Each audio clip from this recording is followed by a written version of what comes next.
വേണമെങ്കിൽ ഒരു വാർത്ത വന്ന് കേട്ടോളൂ. എന്ത് വാർത്ത? ഒരു കൗതുക വാർത്ത. ഹായ് ഗൈസ്, അപ്പൊ കുറെ പേര് എന്റെ അടുത്ത് ചോദിക്കുന്നുണ്ട്, മേ ബി അബി എവിടെ പോയി, അബി ഇട്ടിട്ട് പോയോ? എന്റെ കൂട്ടുകാരന് സുഖമാണോ? കൂട്ടുകാരനോ? ഒന്നും പറയണ്ട സാർ, അയാള് കാരണം എന്റെ കുടുംബം പട്ടിണിയിലായി. അബി കുറെ പേര് ഞാൻ കമന്റ് ഒക്കെ കണ്ടു, അബി തിരിച്ചിട്ട് പോകുന്നൊക്കെ. ആർക്കറിയാ സാറേ, എനിക്ക് പട്ടിണി എടുക്കാൻ പറ്റില്ല, ഞാൻ എപ്പോഴേ പോന്നു. ബട്ട് അബി ഒരു ഫ്രോഡായിരുന്നു ഗൈസ്. എന്റെ സ്വഭാവവും ശീലങ്ങളും ഒക്കെ അറിയാവല്ലോ. അത് ഞാൻ പിന്നെയാണ് മനസ്സിലായത്. ഞാനും വിഷ്ണുവായിട്ട് ബ്രേക്കപ്പ് ആവാൻ വേണ്ടി അവൻ കുറെ കിടന്നിട്ട് ഇതിന് ഇൻവോൾവ് ആയിട്ടുണ്ടായിരുന്നു. ഇവൻ പറയുന്നത് വിശ്വസിക്കരുത്. ഇവൻ ഭക്ഷണം കഴിക്കാനും കള്ളം പറയാനും മാത്രമാ വാ തുറക്കുന്നത്. പിന്നെ എനിക്കത് വേണ്ടി മനസ്സിലായതാണ്.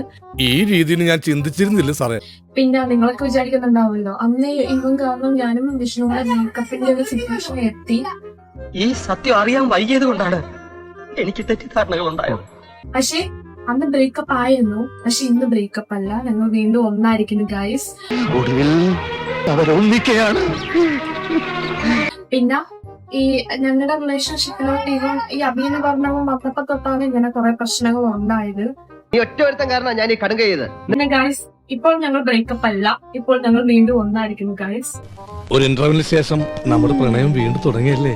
നിന്റെ പിണക്കൊക്കെ ഒരു ഐസ്ക്രീം പോലെ അലിഞ്ഞാൽ ഇല്ലാതാവട്ടെ.